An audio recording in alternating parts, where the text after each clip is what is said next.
Trump suing Georgia Secretary of State, DC preps for Trump protests, and China CDC admits to lying about COVID numbers. These stories and more on your January 5th Not So News update. Please like and subscribe if you haven't already done so. Starting us off, we have reported that Trump is suing the Georgia Secretary of State after a phone call with him apparently got leaked.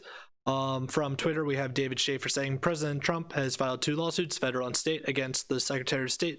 The telephone conference call was secretly recorded, was a confidential settlement discussion of that litigation, which is still pending. The audio published by the Washington Post is heavily edited and admits the stipulation that all discussions were for the purpose of settling litigation and confidential under federal and state law. As a result, we have reports that Republican Kingsiger, who is a representative from Illinois, Republican, was apparently saying in the wake of the call, no member of Congress could object to the election results with a clean conscience. It is noteworthy that both Georgia and DC are both single-party consent states, and we're assuming that Trump was in DC during the call. From the Hill, we have a report that the DC mayor is asking residents to stay away from the protesters. This is in reference to the Trump protests happening later this week.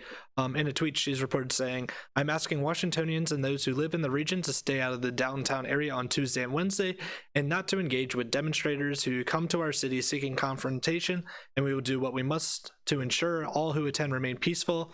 Also from Fox 5 in DC, we have reported that there's been some signs posted that are stating that no guns are allowed during the protest. We'll keep up to date with what's going on in DC this week. Congress got started this week and things were definitely a little interesting.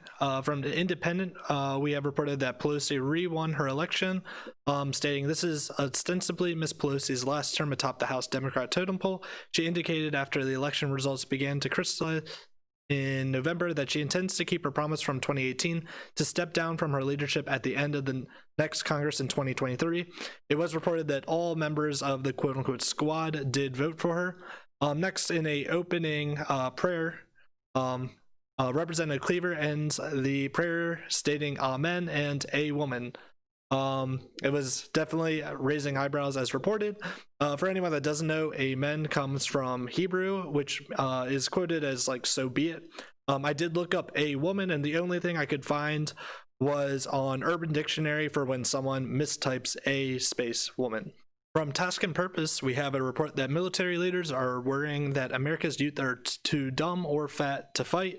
In the article, we see that there was a letter sent by the Secretary of Defense, Christopher Miller, regarding readiness for the military. Apparently, of the 800 retired admirals in general, they warned that 71% of young Americans between the ages of 17 and 24 are ineligible for military service because they are too poorly educated, overweight, or have a history of crime or substance abuse. In a rare instance of us seeing a police officer holding one accountable when they think they've gone out of line, we see a canine removed from home of Vacaville police officer filmed punching it. In the article, we see a short clip posted on Facebook last Monday shows an officer with a dog pinned between his legs near a warehouse on Vaca Valley Parkway. At one point, he reached back and strikes a dog. According to witness Robert Palomino, the officer punched the dog repeatedly before he caught the incident on camera. It's later reported that from a vet report, the dog is apparently doing fine and well and has been treated by a vet. We have a couple updates on how different states are handling COVID. Starting us off, we have Texas, who is responding to the Texas Austin mayor. In it, we see that Austin was trying to make a couple pandemic rules, and the Supreme Court found against him. In the article, the state auditor took it upon himself to clamp down on bars and restaurants in last-minute order earlier this week in the name of coronavirus mitigation. The Supreme Court of Texas sided with Governor Abbott and Texas Attorney General Ken Paxton in a lawsuit asking the restrictions be halted. Next, from the New York Times, we have a report that a COVID-19 relief fund was only for Black residents. Then came the lawsuits. In the article, they're stating the state would earmark $62 million of its $1.4 billion in federal COVID-19 relief money to provide grants to Black residents, business owners, and community organizations enduring pandemic-related hardships. It appears after lawsuits that the process is being seen as unconstitutional. And finally, in New York, there is a bill allowing the governor to detain individuals dangerous to public health, and it is gearing backlash. Here we have a tweet from Allie Beth Stuckey stating, "So disturbing. New York bill allows for the removal and detention of anyone who may be a danger to public health. Yes, that's purposefully undefined. Yes, it will be used at least one day to forcibly remove you or your children from your home for whatever reason the state sees fit." We'll keep up to date on the latest COVID news in getting the vaccine out. Finishing us off from the Western Journal, we have China's CDC admits COVID infection in Wuhan could be 10 times higher than reported. In the article, they state that China has been stating that they have about 50,000 cases.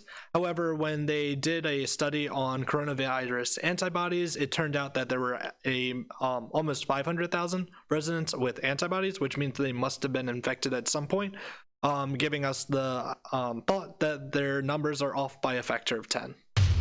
And this is your January 5th Not So News update. Please like and subscribe if you haven't already done so, and have a good one.